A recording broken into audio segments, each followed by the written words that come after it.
प्रभु यीशु मसीह के नाम में आप सबको जय मसीह की और आप सबका मैं स्वागत करता हूं मेरे YouTube channel Jesus word of God पर। और आप सब मेरा साथ दें परमेश्वर के वचनों को औरों तक पहुंचाने में, और मैं आप सबका बहुत बहुत आभारी हूं। और आइए आज हम सीखेंगे परमेश्वर के पवित्र वचनों से। आज का मेरा विषय है, परमेश्वर ने अपने दास को मार डालना चाहा। क्यों मार डालना चाहा और परमेश्वर ने अपने कौन से दास को मार डालना चाहा, आज हम सीखेंगे, देखेंगे और पढ़ेंगे परमेश्वर के वचनों में से कि परमेश्वर ने अपने एक ऐसे दास को मार डालना चाहा जिससे परमेश्वर बहुत प्यार करते हैं। परमेश्वर उसकी हर एक बात को सुनते हैं, फिर भी परमेश्वर ने उसको मार डालना चाहा। ऐसी कौन सी गलती उसके जीवन में आई, ऐसी कौन सी अनाज्ञाकारिता उसके जीवन में आई जिसकी वजह से परमेश्वर ने अपने दास को मार डालना चाहा। जब हम पढ़ते हैं मेरे प्रिय भाई बहनों, पुराना नियम निर्गमन की पुस्तक उसका 4 अध्याय की 24 आयत को, तो वहां पर लिखा है, और ऐसा हुआ कि मार्ग पर सराय में यहोवा ने मूसा को भेंट करके उसे मार डालना चाहा। मेरे प्रिय भाई बहनों, मैं बताना चाहूंगा आपको कि वो परमेश्वर का दास मूसा है जिसे परमेश्वर ने मार डालना चाहा परमेश्वर ने अपने दास को। क्यों यहोवा ने मूसा को मार डालना चाहा? परमेश्वर को इतना क्रोध क्यों आया? आखिर क्यों परमेश्वर मूसा को मारना चाहता था? जब हम पढ़ते हैं कि वो कौन सा काम है जो मूसा ने नहीं किया, जो परमेश्वर ने कहा था करने के लिए। उत्पत्ति की पुस्तक उसका 17 अध्याय की 14 आयत को जब हम पढ़ते हैं तो वहां लिखा है, जो पुरुष खतना रहित रहे, अर्थात जिसकी खलड़ी का खतना ना हो, वह प्राणी अपने लोगों में से नाश किया जाए, क्योंकि उसने मेरे साथ बांधी हुई वाचा को तोड़ दिया है। और जब हम उत्पत्ति 17 की 10 आयत को पढ़ते हैं तो वहां पर लिखा है, मेरे साथ बांधी हुई वाचा को जो तुझे और तेरे पश्चात तेरे वंश को पालना करनी पड़ेगी, सो यह है कि तुम में से हर एक पुरुष का खतना हो। और जब हम 17 की 11 आयत को पढ़ते हैं तो परमेश्वर का वचन वहां पे हम पढ़ते हैं तो वहां पे लिखा है, तुम अपनी अपनी खलड़ी का खतना कर लेना, जो वाचा मेरे और तुम्हारे बीच में है उसका यही चिन्ह होगा, यही निशान होगा।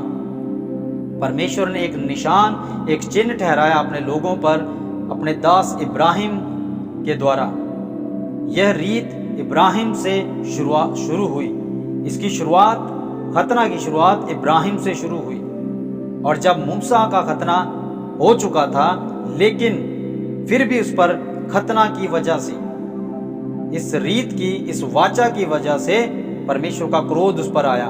जब हम पढ़ते हैं निर्गमन की पुस्तक उसका 4 अध्याय की 25 आयत को, तो वहां पर लिखा है, तब सिपोरा ने एक चकमक पत्थर को लेकर अपने बेटे की खलड़ी को काट डाला और मूसा के पांव पर यह कहकर फेंक दिया कि निश्चय तू लहू बहाने वाला मेरा पति है।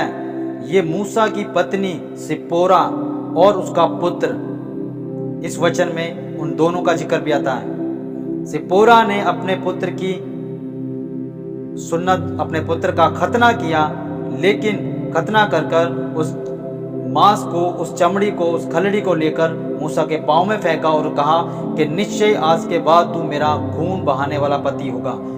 सिपोरा जो मूसा की पत्नी थी, उसने इस विधि को, इस वाचा को पूरा करना ना चाहा, और मूसा रुका रहा अपनी पत्नी की वजह से कि मेरी पत्नी मुझे छोड़कर ना चली जाए, या मेरी पत्नी मुझसे लड़ाई ना करे, झगड़ा ना करे। वो अपनी पत्नी को समझाने में पूरी तरह सफल नहीं हो पाया। लेकिन जब परमेश्वर ने उस पर खुद को प्रकट किया और क्रोध के साथ प्रकट किया मूसा पर, तब मूसा ने अपनी पत्नी से कहा कि देखो, अगर हम अपने पुत्र का खतना नहीं करेंगे तो परमेश्वर मुझे मार डालेंगे।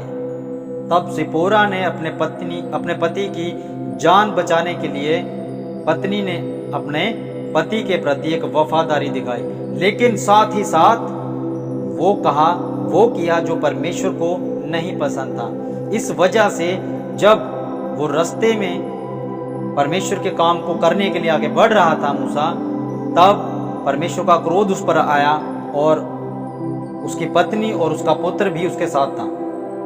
उसकी पत्नी ने उस वाचा को पूरा तो किया, लेकिन उसमें बनी नहीं रही, वो उस वाचा के अधीन नहीं रही वो, जिस कारण उसने अपने पति मूसा को त्याग दिया, छोड़कर वो चली गई। लेकिन मूसा ने परमेश्वर के काम को नहीं छोड़ा, और जब उसके पुत्र का खतना हो गया तब परमेश्वर ने भी मूसा पर अपना अनुग्रह किया और उसको मारा नहीं बल्कि उसको जीवन दान दिया। हालेलुया। आज हम देखते हैं परमेश्वर के काम में, परमेश्वर के वचनों में, कि परमेश्वर अपने लोगों से पूरी ईमानदारी और पूरी वफादारी चाहते हैं। वो नहीं चाहते हैं कि परमेश्वर का कोई दास एक भी परमेश्वर के वचन को अनाज्ञाकारिता में ले, एक भी वचन परमेश्वर के दास के जीवन में काम ना हो।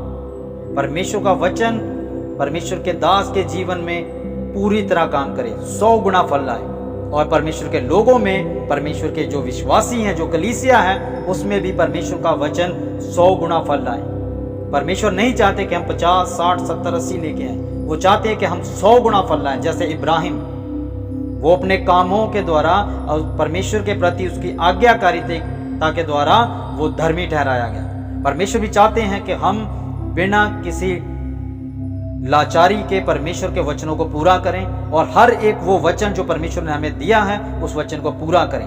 आज का मेरा ये विषय जो मैंने आपसे शेयर किया है, तो मैं चाहता हूं कि हम सब परमेश्वर के दास और परमेश्वर के लोग सब पूरी ईमानदारी के साथ 100 गुना फल लाएं परमेश्वर के वचनों के आधार में, और परमेश्वर के वचनों को पूरी तरह पूरा करें। कभी भी हम किसी भी वचन को हल्का या छोटा ना जाने, सभी वचनों को अपने जीवन में पूरा करें। इसी के साथ मैं आप सबको जय मसीह कहता हूं, और परमेश्वर का पवित्र वचन आप सबके जीवन में बहुत सारे से अनुग्रह और आशीष बढ़ाता जाए। आमीन।